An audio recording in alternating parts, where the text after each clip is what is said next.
día estaba terminando de dar mi clase en el seminario y entonces se acercó a mí uno de los estudiantes para hacerme un par de preguntas y me llamó la atención principalmente la primera.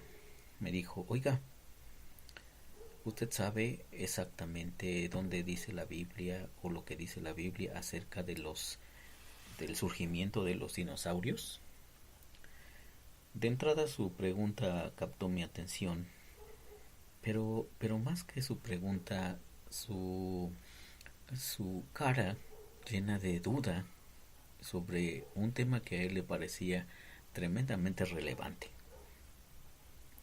Así que le dije, ¿por qué me lo preguntas? Y él me dijo, bueno, es que creo que yo ya tengo la solución. Y me dijo, mire, según la Biblia, en la narración de Génesis, en los primeros capítulos, no había lluvia.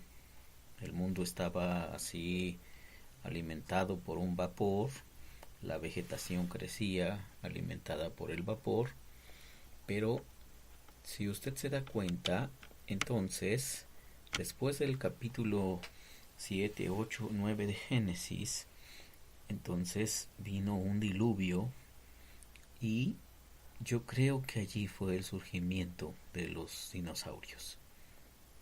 ¿Por qué?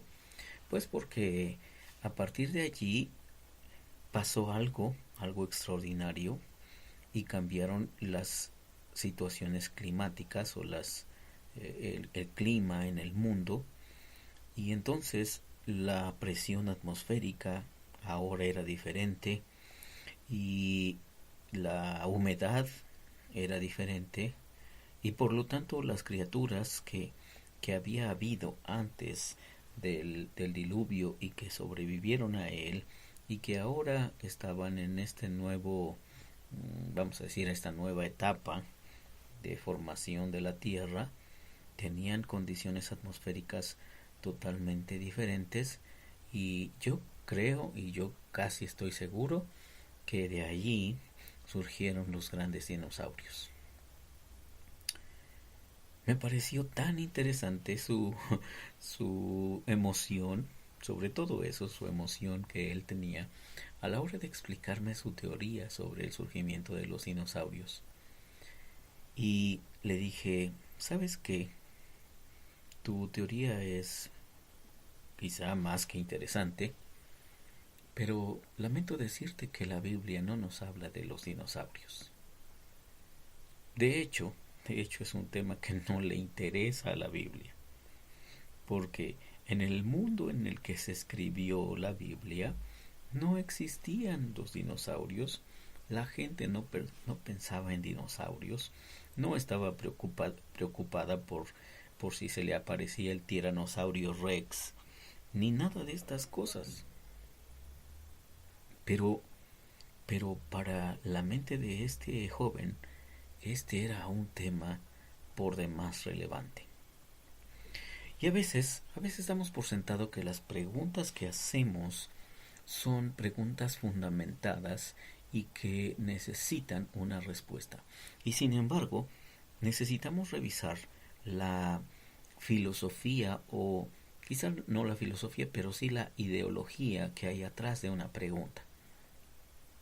Y déjenme recalcar esto, en el mundo en que se escribió la Biblia, los momentos más antiguos en que hubo escritura en el mundo y que empezó a haber obras en algunos lugares, y que se crearon las primeras páginas, no en papel por supuesto, sino en arcilla o en piel y demás. Pues era un mundo bastante sencillo, bastante simple. Era un mundo, como dijo un teólogo, un mundo este precientífico. Antes de que se hubiera este movimiento del siglo XVII, XVIII, del iluminismo, y en el que surgen las grandes mentes científicas más recientes. Entonces, el mundo en el que se escribió la Biblia, pues era un mundo precientífico. Era un mundo en el que estas preguntas no eran realmente relevantes. personas se juntaban alrededor de una fogata y platicaban cómo había sido su día, estaban compartiendo las historias de los antepasados. Era un mundo bastante sencillo y bastante simple. Pero, era un mundo en el que abundaba algo. Algo de lo que te mencioné ayer. Y algo que abundaba era justamente la importancia de las relaciones. Hola, hola, es lo que dijo mi profesor, el doctor Ricardo Garrett, que fue la expresión que Dios le dijo al hombre.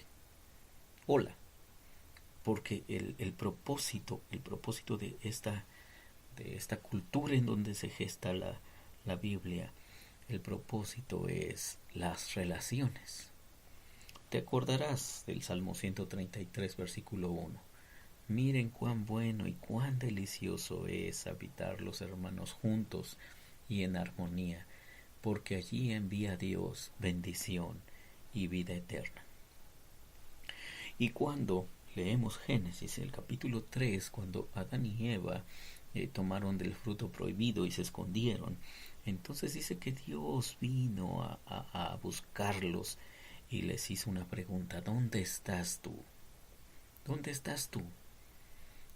Porque él deseaba otra vez encontrarse con ellos, caminar con ellos y tener una relación. Entonces, la cuestión es que tenemos a veces un punto de partida para entender la Biblia y entender las páginas sagradas, un punto de partida muchas veces muy personal, o un punto de vista filosófico, o un punto de vista humanista, o un punto de vista X. Pero no nos hemos dado a la tarea de preguntarnos cuál es el punto de vista de los autores y pararnos allí, en su momento. Esta es una de las reglas más elementales y más básicas si es que queremos comunicarnos con una persona, trasladarnos a su mundo, entender sus paradigmas, entender su manera de concebir la vida y su manera de entender el mundo y entender las relaciones, entender la vida, etcétera. Pero en un mundo tan carrereado como en el que estamos, a veces no tenemos tiempo de esas cosas que llamaríamos nimiedades, de esas cosas que llamaríamos cosas sin importancia. Y entonces, ¿para qué me voy a tomar el tiempo yo de explorar los pensamientos de estos hombres precientíficos y que quizá desde nuestra mente occidental y llena de letras y llena de, pues ahora, de información, para nosotros ellos serían bastante rupestres, bastante ignorantes, bastante simples?